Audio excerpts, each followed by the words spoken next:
And then I went to this audition secretly, and I kind of thought, if I get in, you know, I come back with the victory, and if I don't get in, there will be no word of it. And I got in, and a month later I was at the ballet school.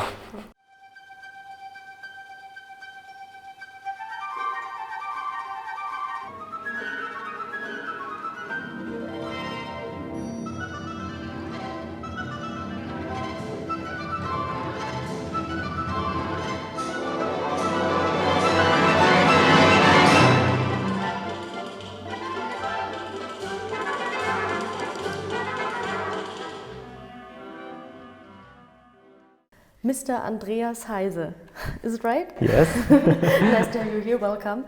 You are right now the choreographer of the festival Jedermann. You're doing the choreography, and you're a professional ballet dancer. Thank you. Yes, that's true. I was a professional ballet dancer. I'm actually retired since 1 month. How did you get to the ballet dance, to ballet?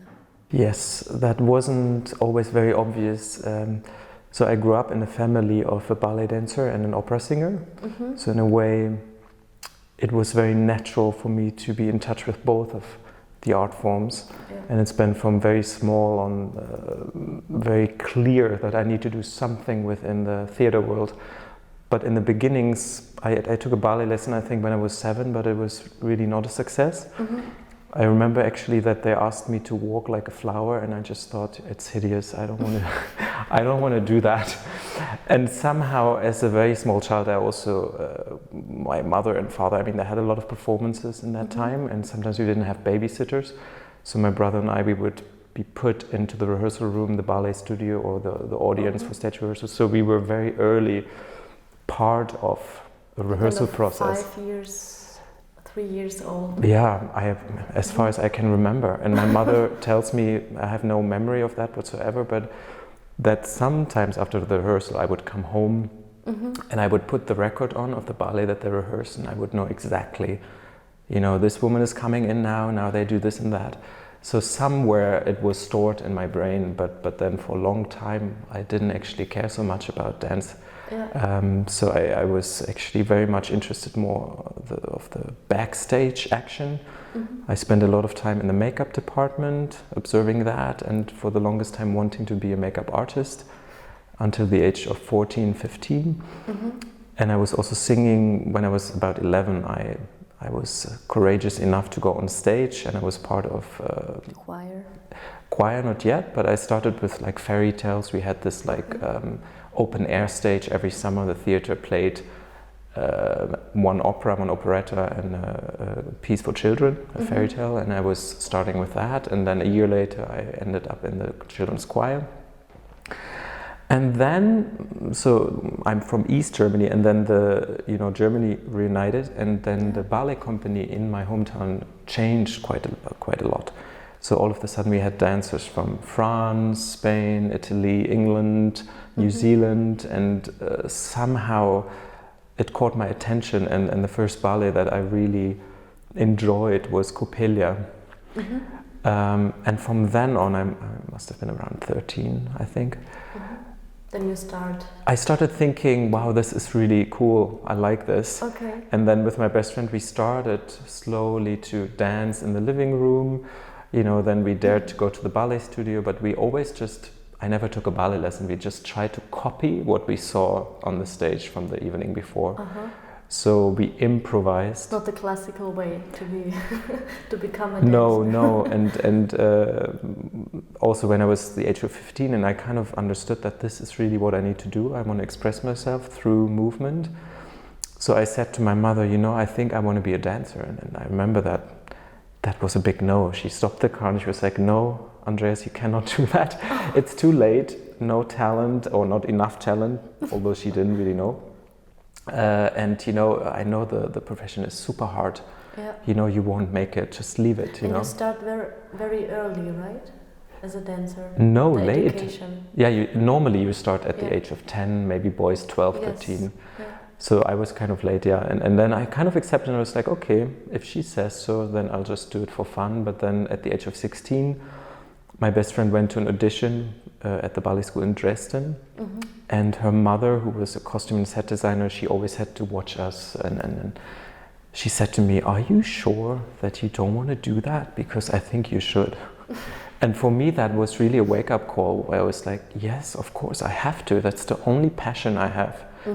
The only thing that I know that I need to do, I have to do. It was really that feeling, I have to do it. There's no choice. And then I went to this audition secretly, and I kind of thought, if I get in, you know, I come back with the victory, and if I don't get in, there will be no word of it.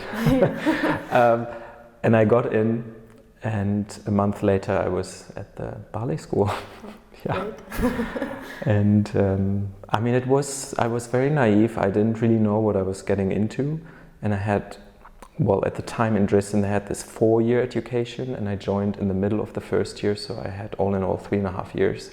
And I had to catch up a lot, and I had to... But did you have an idol, or was it just a dance, just a ballet, like the passion of that? Yeah, I think it was somewhat, you know, growing up in a small town, somewhat narrow-minded, although there was the theater world, so I was in that theater world, was kind of the safe place, and also expressing myself through movement gave me some sort of liberation and satisfaction. And on the other hand, music being always the main driving force, the main inspiration to start the movement, and coming from music, you know, listening to operas and operettas since little.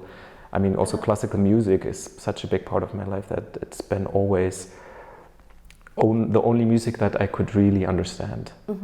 Yeah. And then you became a professional dancer on stage. And what did you did before a show, when you were nervous, or when you have some physics charges, or yeah, did you do some meditations for it, for the physics yes, charges? you know, this is very, very different, and it's so individual for each dancer, artist, musician, I'm sure, also depending on the role that you prepare for. Yeah. And as a very young dancer in my first company, which was the Leipzig Ballet, at the time under Uwe Scholz's direction, I was a bit lost. And I had to fight with a lot of nerves on stage, and I always had the feeling I went off stage not knowing what did I do. So, you know, when you feel like you did everything, but you come off and it's like, but what was it that I did there now? So completely, like, yeah, it didn't feel good. It didn't mean that it was a bad performance, but I just longed for a little bit more consciousness on stage, like control over what I'm doing out there. And that really took a long time, and also with some support when I had a certain role, and let's say out of 10 performances I was satisfied with 2. And then I thought, this is not okay, I need to be satisfied with more. So I started to work with a coach, actually, a life coach, and he taught me how to prepare myself, or he gave me suggestions, what you can do, mental exercises, and whatever worked for me, I took that, and it became kind of a routine before each show. What kind of exercises? Yeah, that's meditation, or just relax before, also with the muscles maybe? Yeah, I mean, of course, as a dancer, you have this physical preparation that is necessary. You need to do exercise, you need to do a ballet class, you know, to prepare the muscles, depending on whether it is a classical ballet role that you do or contemporary. It takes different preparation. But also mentally, and for me it was more like affirmations also, to tell myself certain things, that I'm grounded and I'm in control, and things like this, and breathing helped a lot. Sort of imagery was very important for me, and at some point it became kind of second nature, and it became part of my system. So confidence. Yeah, so I didn't actually need to do it then anymore, because it was already part of my sort of the way I thought. And yes, and every role takes a different preparation. And did you get like kind of a lucky feeling on stage when you were dancing, or after you had danced? Yes, I mean, it's different things. also again depending on the role. For instance, the role that I danced most in my career was Romeo. And you have 3 acts and you go through a tremendous amount of emotions. And also physically, the version that I danced was very demanding for Romeo technically in the first act. Also a lot to dance in the second, and third it's more dramatic. And afterwards you just, that mixture of exhaustion, physical, mental, but satisfaction that you manage, because there's always this slight element, of course, will I make it?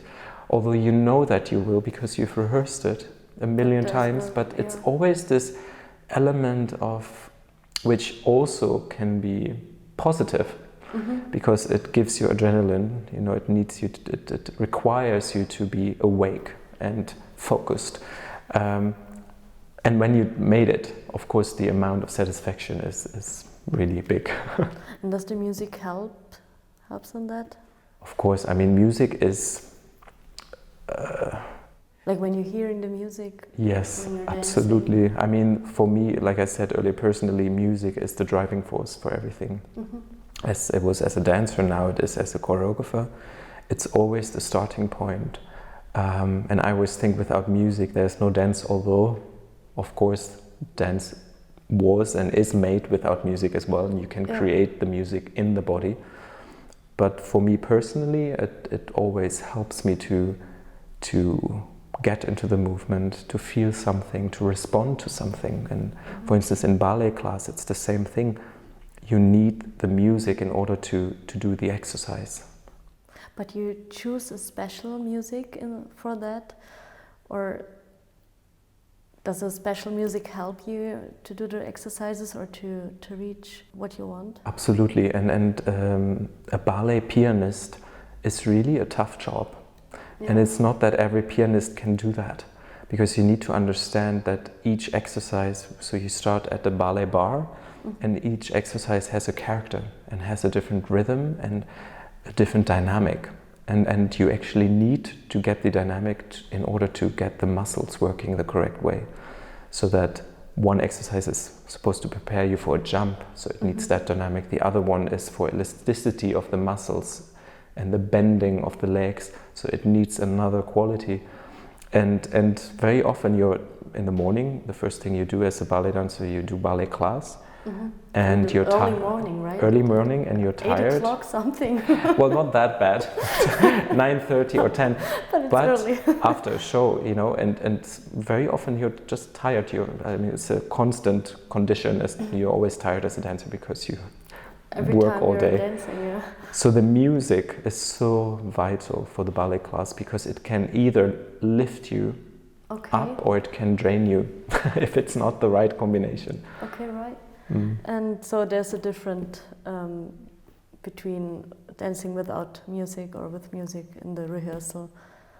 Yes. Or just do the exercises.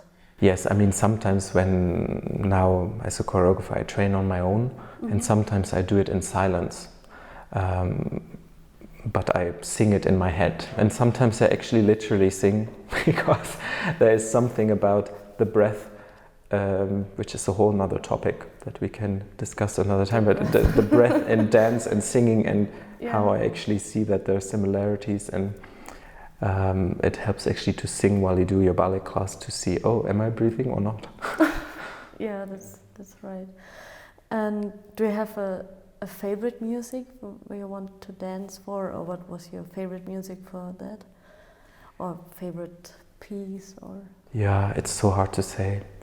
I mean, Romeo, of course, was fantastic to dance, and the Prokofiev score is wonderful.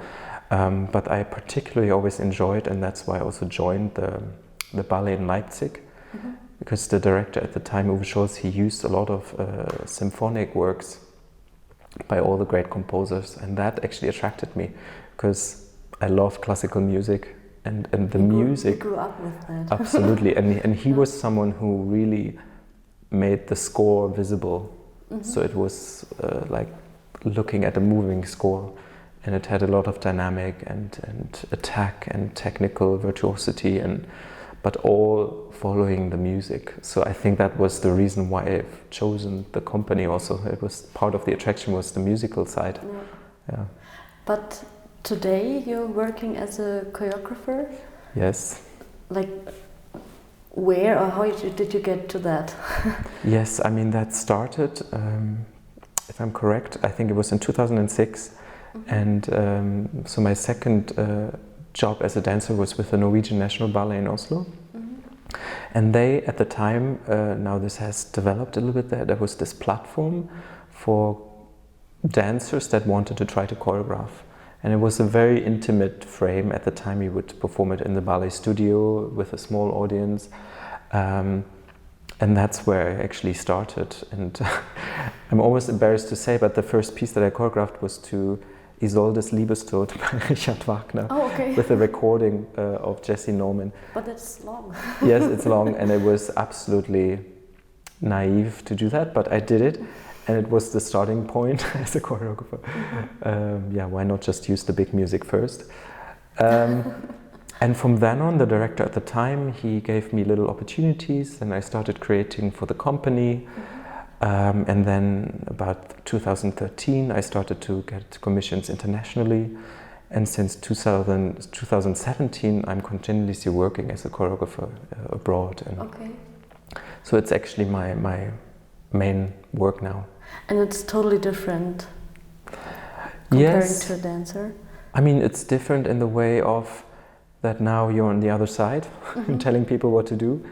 But in a way, again, it's very...